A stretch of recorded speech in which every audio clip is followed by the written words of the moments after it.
Well, tonight in the state, not as cold as last night, but still pretty chilly with a low of 39. Tomorrow, a little warmer, though, with a high of 65. Nightside starts now. Working for you in the spirit of Arkansas, this is Channel 7 News Nightside. An Arkansas lawmaker wants to strip convicted rapists of their parental rights.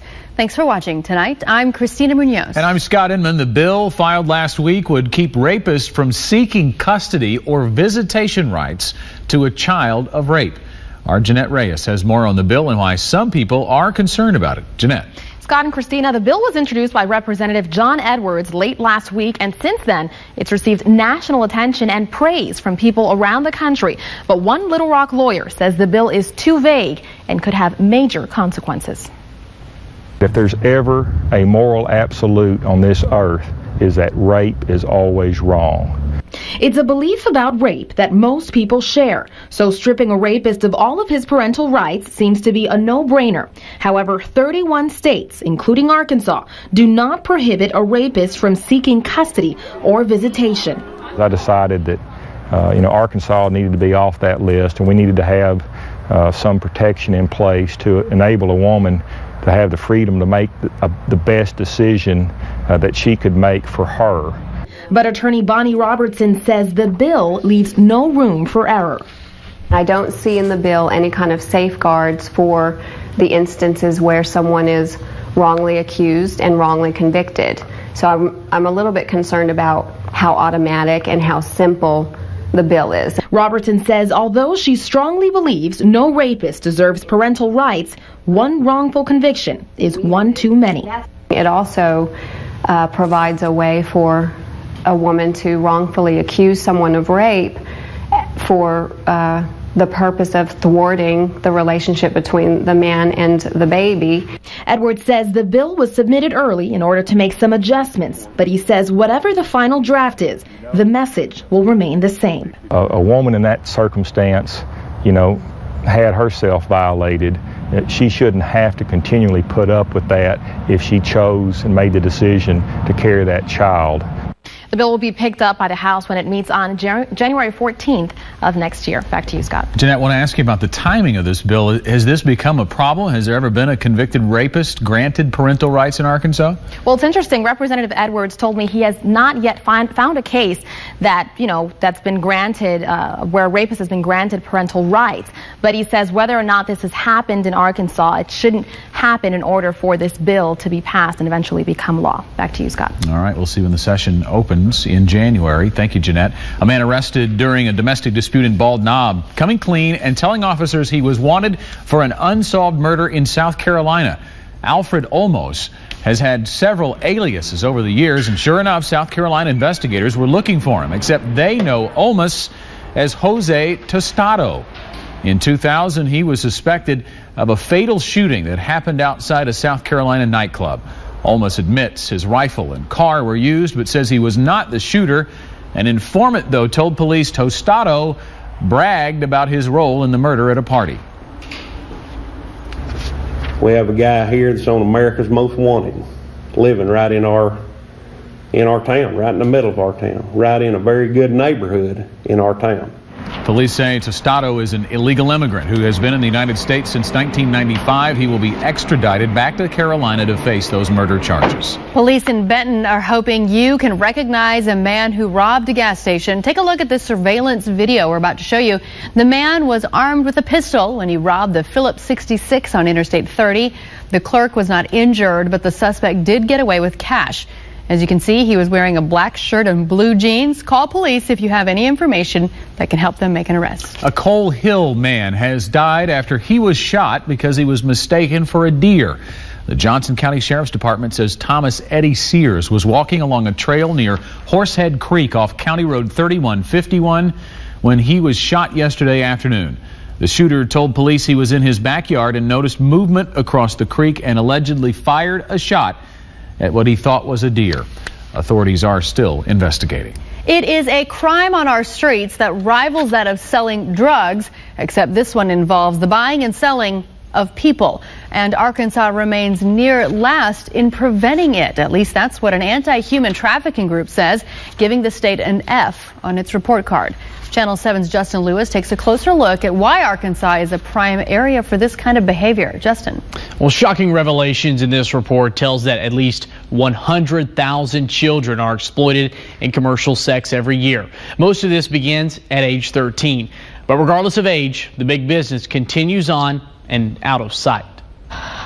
With each hour passing on your local streets lies another person victim to human trafficking. It's not uncommon. Happens daily. Pulaski County Sheriff Doc Holliday said manipulation and threats between the women and their superior makes it a hard case to file charges. When you end up on the street, you become vulnerable and are preyed upon by individuals who will take advantage of that opportunity. The surrounding states have tightened their laws. Arkansas is in the process of doing that, but it hasn't happened yet. So that makes Arkansas a nice place to hide. Louise Allison with Partners Against Trafficking Humans knows how common the crime is becoming, since she herself used to be a victim of this hush-hush dealing. To talk about the buying and selling of a human being is a little bit tougher, and I don't think that's something that's very comfortable for us to talk about or look at. Allison believes as long as money is there to be made, people will continue to take part in this horrible crime. It's a lucrative business. Off of one girl, the average is about $365,000 a year. It's the second largest organized crime in the world, second only to drugs. Wednesday, a new bill called Child Protection Act 2012 passed through the U.S. Senate. Now it awaits the president's signature to help protect kids being solicited for sex. Christina? Some shocking words, as you said earlier there, for sure. Now, are there specific laws in existence right now in Arkansas against this kind of stuff? Christina, we found one Arkansas law that labels it as a Class A felony, but again, authorities want a stricter law on the book that would help them enforce this law to lower those number of victims. We certainly hope it will help. Justin Lewis live tonight. Thank you. A man accused of defrauding the city of Bryant has a new court date. Christopher Barnes is accused of scamming Bryant out of more than $40,000 for equipment and work on a new phone system that was never completed. A jury trial for Barnes was scheduled for next week, but a motion to continue the trial was approved. He is scheduled to be back in court March 26th and 27th. It may seem like common sense, but if you bought a ham out of a truck on Chico Road, don't eat it. Truck driver Robert Lee picked up the load in South Carolina and was supposed to deliver that load to Miami. Well, 2 weeks later, that truck that was full is now only half full in Arkansas. If you bought one of the hams from the truck, the Arkansas Department of Health encouraging you to get rid of it. If you already ate the ham and you do become sick, you can call the health department at 501-280-3100. Reducing flow from the Missouri River to the Mississippi is causing concern. Iowa's Mississippi River Parkway Commission has been meeting, concerned about how water flow changes could leave barge traffic high and dry. They say the low water levels could bring barge traffic to a standstill, and river traffic will feel the impact sooner rather than later. Lawmakers have warned that if something is not done to make the river passable, grain, corn, coal, petroleum, and chemical shipments could be halted. Intervene with the Army Corps of Engineers and keep traffic flowing on the Mississippi. Barge traffic has a direct impact on families all across the country. It affects the price of bread to the price of a gallon of gas. Well, the weather outside will be anything but frightful as we usher in the final month of 2012. Barry's in for Ned and has details on a warm weekend. And last night it was the big drawing for big bucks. And tonight there are at least two winners of $500 million. The latest on the Powerball players who hit the jackpot later. Channel 7 News Nightside, brought to you by Arkansas Federal Credit Union, UAMS, and by Smart Auto Group. Skycams, sponsored by Middleton Heat and Air. From the weather team with the most experience, this is Channel 7 meteorologist Barry Brandt. Hi, everybody. Ned off tonight. Tomorrow night I'll be along with you, and we're going to talk about a big warming trend. If you're a fan of warm weather, this is a nice forecast. Even as we head out of November and into December, we should be getting cooler. Today we had some high thin clouds drift across, kind of decorated the sky. Still in eastern Arkansas, there's that veil of cloud cover. Most of us, though, under a mostly clear sky. the area of high pressure has gone well to the east, and back behind it, a warm south wind. Now, the cool air is kind of still nosing back into Arkansas, but just on the other side of that, watch the temperatures as I put the temperature map here. Through Dallas, back into Oklahoma City, even Kansas City, even Chicago is warmer than we are right here. So the cool air comes in here, but the warm air kind of goes up and around, and that includes western Arkansas, where it's pretty warm right now. That warmer air will shift this way, and tomorrow should be a little bit warmer, and Saturday and Sunday and Monday before the next cool down. So we've got some really warm weather coming. You know, we've been in a cooler than normal pattern, but today 64, 58 at Jonesboro. This was definitely an above average day. It was 62 at Hot Springs, 67 at Fort Smith was the high temperature for today. As I said, though, we've had some cool weather recently, and this month is running at 1.1 degrees below average, below the average temperature. That's so far. We've got one day left, and I think we'll end just below average. But that's been kind of a rarity because look at this, 25 out of the past 33 months have actually had above average temperatures. It's very rare to have a month with below average temperatures, but this one should be one as we head out of November in just about 24 hours. Weekend warmth, well, it's coming this way. December is going to start warm. Record high on Sunday is 79. Record high Monday is 80. And we'll be up into the low to mid 70s. We may not hit a record, but it'll be close. And then that rain chance comes back late Monday. So the weekend looks dry. Now, there'll be added moisture here, and I wouldn't rule out a stray shower just because of the added moisture, but the rain chance is far less than even 10%, so I'm not going to include them right now. Stay tuned. We'll update that if need be, but looks dry now. Middleton Heat and Air Skycam looking westward from the tall buildings downtown to the state capitol and back to the hospitals in Midtown. 43 degrees right now, so the temperatures are cooling down pretty quickly, but they're really going to put on the brakes because the wind is still blowing out of the south. And you can see out to the west, it's still pretty warm. It's in the 30s in eastern Arkansas, but there too, temperatures aren't going to fall off a whole lot more for tonight. So just about what it is now is just about what you'll see when you wake up, maybe a few degrees cooler. There are the high clouds that are moving off to the east. Let's look out to the west and see if there's anything coming this way. Futurecast says, well, not really. We see frontal boundaries come close and then move away. A little added cloud cover, maybe a sprinkle of rain somewhere over the weekend. But the organized weather system is a long way away. That's Monday night and Tuesday of next week. And that's when we get our next batch of cool air. Until then, warm. Well, tonight, actually not as cold as nights past with a low of 39.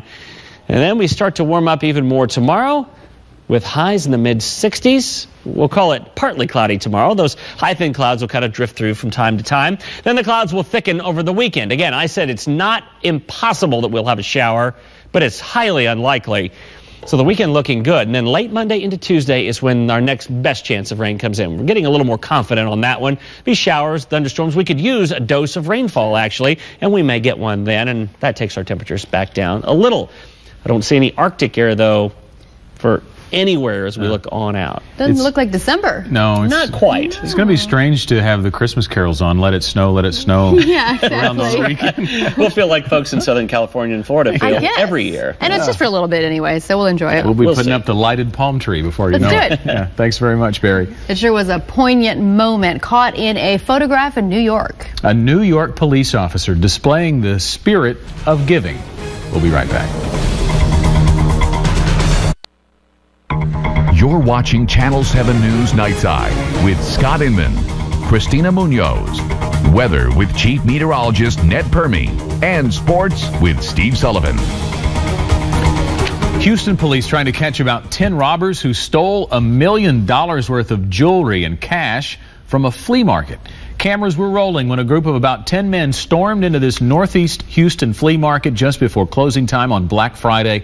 In less than 4 minutes, police say the horde of thieves got away with $1 million worth of diamond rings, Rolex watches, and other high-end jewelry.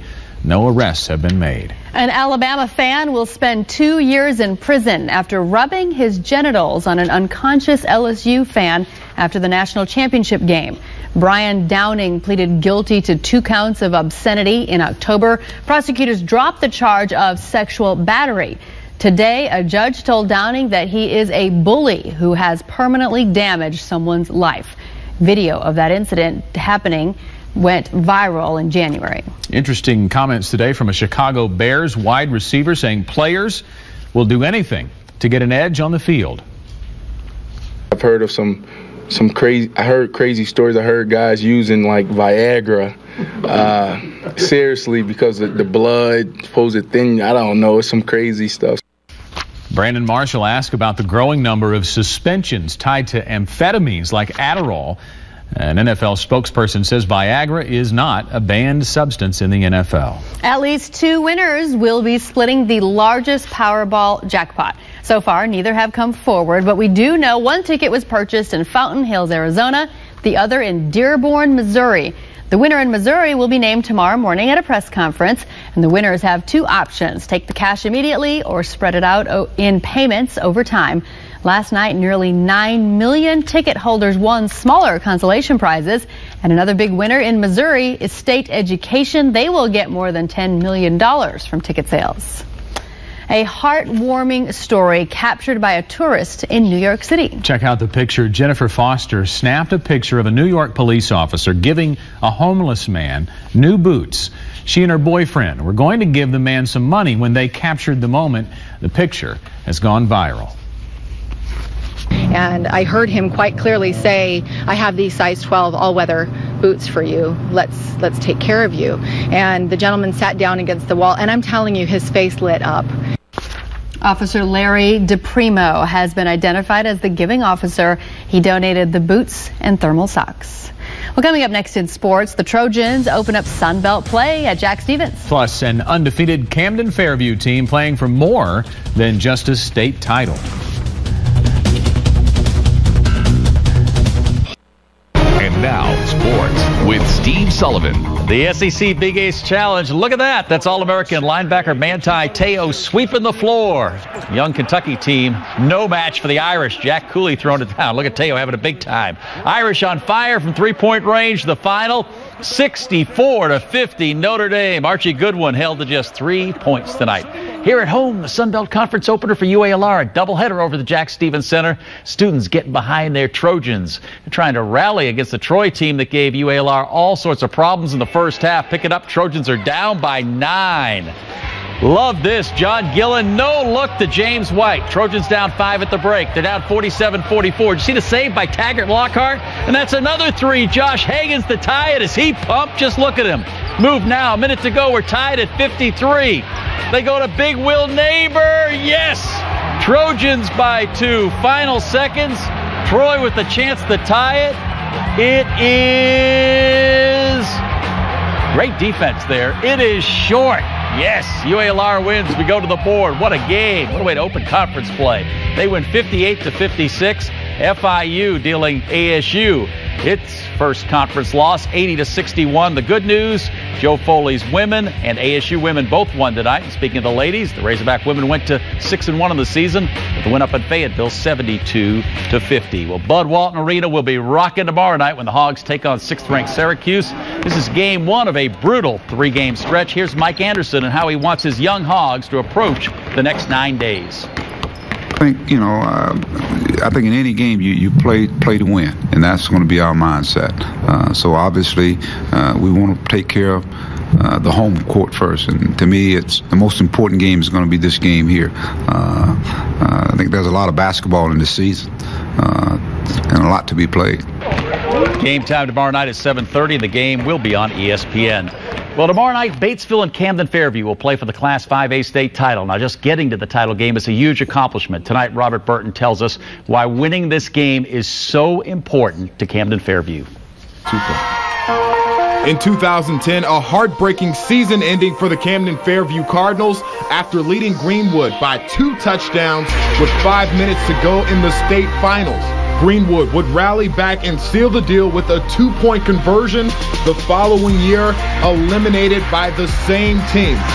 But now the Cardinals are headed to their 3rd title game in 4 years, and the hunger has never been stronger. I mean, I know what it takes to go all the way to state. I mean, it means everything to our team and us. A little more desire to be the best that we can be, I think, has fueled this fire to try to get back and do it again. But to hoist the trophy is not the only motivation. Their teammate Kyrie Neal suffers from staph infection.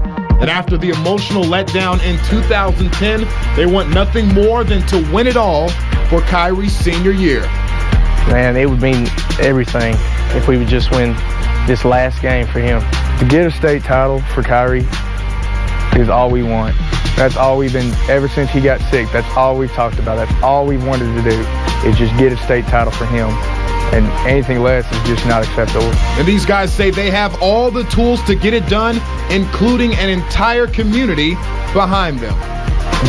Just to come up here and play for them, let them watch us. I mean, that's a miracle in itself, just an honor. Just because you don't live in a big town, a big city, where you have a lot of money, I think it still shows that you have a chance to be successful because the community can rally around a group of young men. In Camden, Robert Burton, Channel 7 Sports. Story there that transcends sports and a great example of what high school football means to a community. And tomorrow we're going to have two communities, Batesville and Camden Fairview. There won't be anyone left in either town.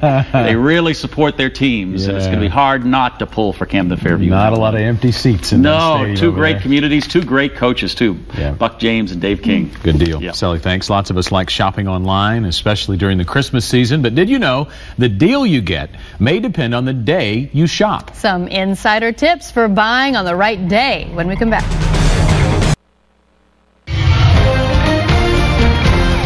Get ready for warmer weather as we head into the end of the week and the weekend. Here's a look at the next 7 days with 60s, mid-60s tomorrow. Some areas in western Arkansas could hit 70, but the rest of us will over the weekend.